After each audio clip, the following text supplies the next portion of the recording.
Positioning in CSS. CSS helps to position the HTML element. The position property is used to set position for an element. The element can be positioned using the top, bottom, left and right properties. आपल्याला आता CSS मधल्या position बघायच्या आहेत. मग CSSचे positioning कशासाठी बघायचं आहे आपल्याला जो काही आपण टेक्स्ट टाईप करणार आहे तो टेक्स्ट आपल्याला कोणत्या साईडला पाहिजे. जसं आपण वर्डमध्ये टाईप करताना वेगवेगळ्या प्रकारच्या अलाइनमेंट यूज करतो. Top, bottom, left, right, centre. तशाच CSS मध्ये कोणकोणत्या आहेत positioning top, bottom, left and right अशा 4 पोझिशनिंग येतं. मग ह्याच पोझिशनिंग यूज करून आपल्याला काय करायचं आहे CSS प्रॉपर्टीज यूज करायच्यात. मग याचा सिंटॅक्स हे जे पोझिशनिंग इन CSS आहे त्याच्या काय दिलेलं आहे सिंटॅक्स दिलेला आहे. मग syntax selector, position, value, top आणि व्हॅल्यू. त्यानंतर next left value, bottom value and right value. हा काय झाला त्याचा सिंटॅक्स झाला आहे. सगळ्यात पहिल्यांदा आपण सिलेक्टरचं काय देणार आहे तर नाव. त्यानंतर पोझिशन मग कोणती पोझिशन आहे मग त्याची व्हॅल्यू लेफ्ट आहे की राईट आहे की सेंटर. त्यानंतर value left, value bottom, value right. म्हणजे काय दिलं आहे हा सिंटॅक्स दिला आहे फक्त आपण त्याच्याप्रमाणे काय करू शकतो तो कव्हर करू शकतो. त्यानंतर next where value in position are fixed that absolute, relative and values of top, bottom, left, right are in pixel. आता आपण जो काही टेक्स्ट देतो तर तिची जी काही व्हॅल्यू आहे किंवा त्याचं जे काही मापक आहे ते काय आहे पिक्सेल. तर पिक्सेलमध्ये काय करतो आहे आपण ते यूज करतो आहे. त्यानंतर काय दिले तर टाईप्स दिले आहेत CSSचे. There are 4 types of positioning in CSS. CSSचे किती टाईप्स येतं 4 येतं CSS पोझिशनिंगचे.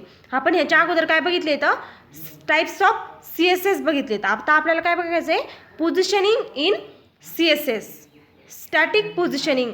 आता फर्स्ट आहे स्टॅटिक पोझिशनिंग, सेकंड आहे fix positioning, third relative positioning आणि लास्ट ॲब्सोल्यूट पोझिशनिंग. हे काय येतं 4 टाईप्स आहेत कशाचे पोझिशनिंगचे.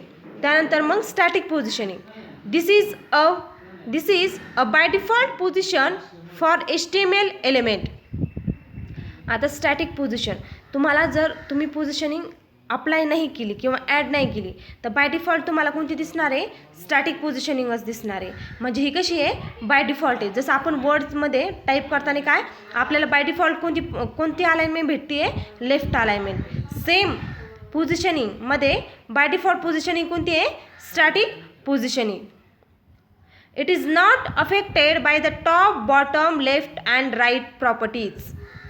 कुठं इफेक्ट नाही करत ही टॉप लाईन नसते, बॉटम लाईन नाही, लेफ्ट लाईन नाही आणि राईट लाईन आहे.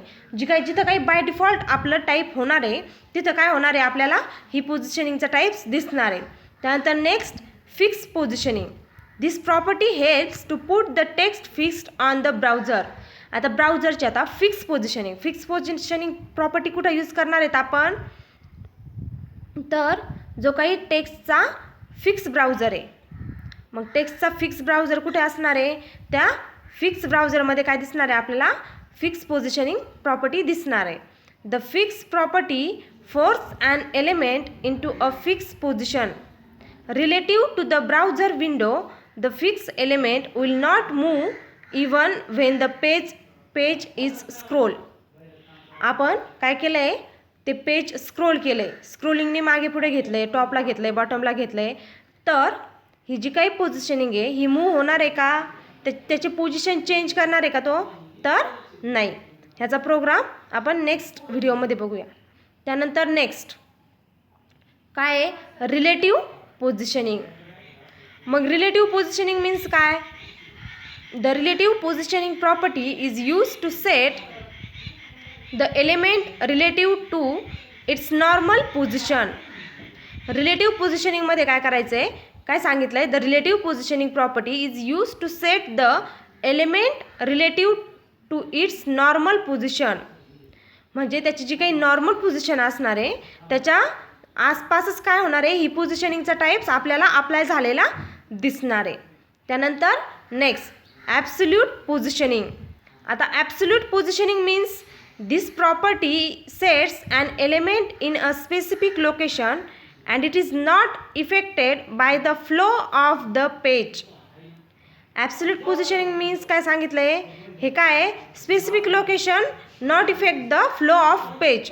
त्याचं जे काही स्पेसिफिक लोकेशन आहे ते इफेक्ट करताय का, त्या तो जो काही पेजचा फ्लो आहे त्याला इफेक्ट करताय का, नाही.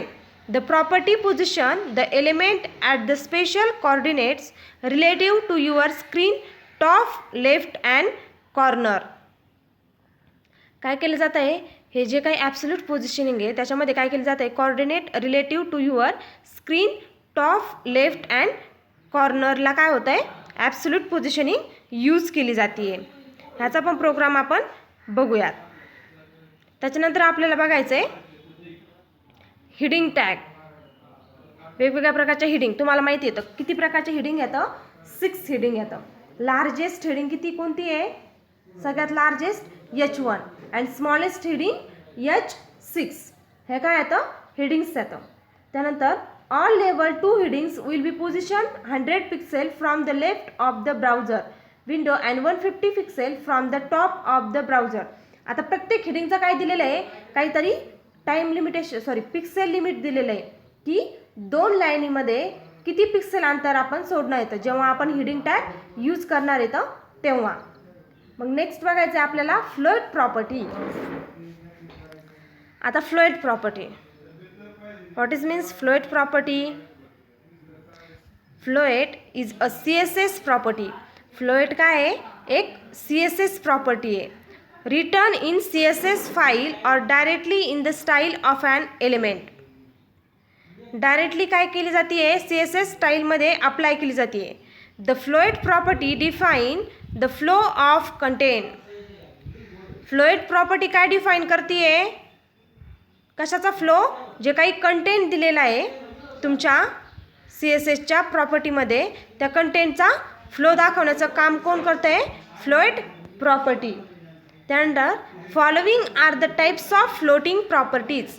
आता जे काही फ्लोटिंग प्रॉपर्टीज येतं त्याच्या काय दिलेल्या आहेत, काही प्रॉपर्टीज दिलेल्या आहेत. त्यामध्ये फर्स्ट प्रॉपर्टी कोणती आहे, फ्लोएट लेफ्ट.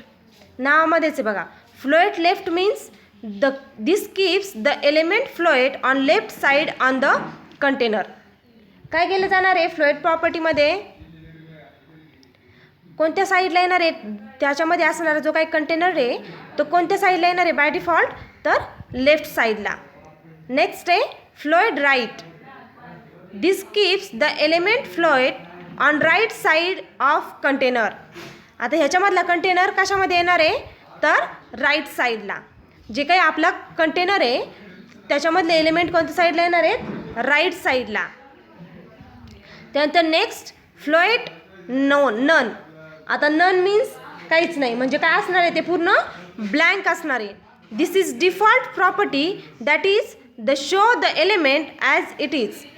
म्हणजे आपण जसं काही दिलं आहे सेम कसं झालं पाहिजे तसंच दिसलं पाहिजे, त्याला काय म्हणायचं आहे, नन. म्हणजे त्याच्यामध्ये कोणताही चेंज तुम्हाला दिसणार आहे का, नाही. विदाऊट चेंज काय होणार आहे, आपल्यासमोर ते अप्लाय होणार आहे, त्याला काय म्हणायचं आहे, फ्लोएट नेम. त्यानंतर आपल्याला डिस्प्ले प्रॉपर्टी बघायची आहे. डिस्प्ले प्रॉपर्टी कोणकोणत्या प्रकारच्या डिस्प्ले प्रॉपर्टी येतो.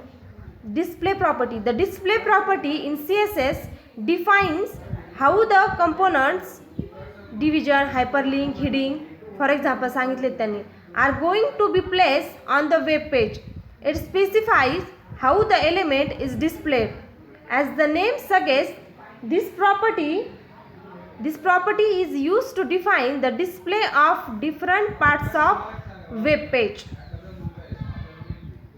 काय सांगितले त्यांनी डिस्प्ले प्रॉपर्टीमध्ये, डिस्प्लेचा मिनिंगच काय आहे की जो काही टेक्स्ट आहे तो आपल्यासमोर काय झाला पाहिजे, डिस्प्ले झाला पाहिजे, म्हणजे आपल्यासमोर दिसला पाहिजे. काय डिफाईन करते, कंपोनंट्स डिफाईन करते. कसले कंपोनंट, हायपरलिंक असेल, हिडिंग असेल, हे कंपोनंट काय करते, डिस्प्ले करते. मग आता आपण जेव्हा हिडिंग टॅग यूज करतोय तेव्हा आपल्यासमोर काय दिसतंय रे, H1 to H6 हिडिंगच दिसता येतं किंवा अदर काय दिसतंय, कलर दिसतोय का आपल्या टेक्स्टला, काय दिसणार आहे, तुम्ही टेक्स्ट टाईप केला आहे हॅलो एव्हरीवन, हा टेक्स्ट टाईप केला आहे आणि त्याला हिडिंग दिली आहे H1 टॅग दिला आहे, त्यानंतर हॅलो एव्हरीवन केलं आहे आणि एंड ऑफ H1 केला आहे. तुम्हाला काय ॲक्सेप्ट आहे तिथं, की तुम्हाला काय झालं पाहिजे तिथं, लार्जेस्ट हेडिंगच दिसली पाहिजे, H1 हेडिंगच दिसली पाहिजे, ऑदर काही दिसलं पाहिजे का, नाही. मीन्स कलर आला पाहिजे का त्या टेक्स्टला, नाही. म्हणजे काय, जे आहे तेच आपल्यासमोर काय झालं पाहिजे, डिस्प्ले झालं पाहिजे. आता खाली सिंटॅक्स दिला आहे, डिस्प्ले आणि व्हॅल्यू.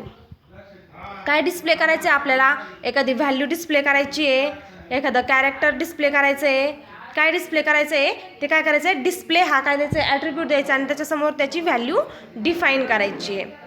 व्हेअर व्हॅल्यूज आर, मग ह्याच्यामध्ये या डिस्प्लेच्या व्हॅल्यू कोणकोणत्या अनुसार असू शकतात, तर फर्स्ट व्हॅल्यू असणार आहे इनलाईन, सेकंड असणार आहे ब्लॉक, थर्ड असणार आहे ब्लॉक लाईन आणि नेक्स्ट असणार आहे नन. आता inline means it is use to display an element as an inline element. जो काही इनलाईन एलिमेंट आहे त्याच्यामध्ये काय करायचं आहे आपल्याला, हा टेक्स्ट कुठं दिसला पाहिजे आपल्याला, इनलाईनमध्ये. त्यानंतर next block, it is use to display an element as an block element. It starts on a new line and take up the whole width of the browser window. कुठं डिस्प्ले झाला पाहिजे, block एलिमेंटमध्ये. त्यानंतर next block inline, the values is very similar to inline element but the different is not you are able to set the width and height. त्यानंतर next आहे none, the element is completely removed. म्हणजे त्याच्यामध्ये काय झालं पाहिजे, आपल्याला काहीच दिसलं नाही पाहिजे, त्याला काय म्हणायचं आहे,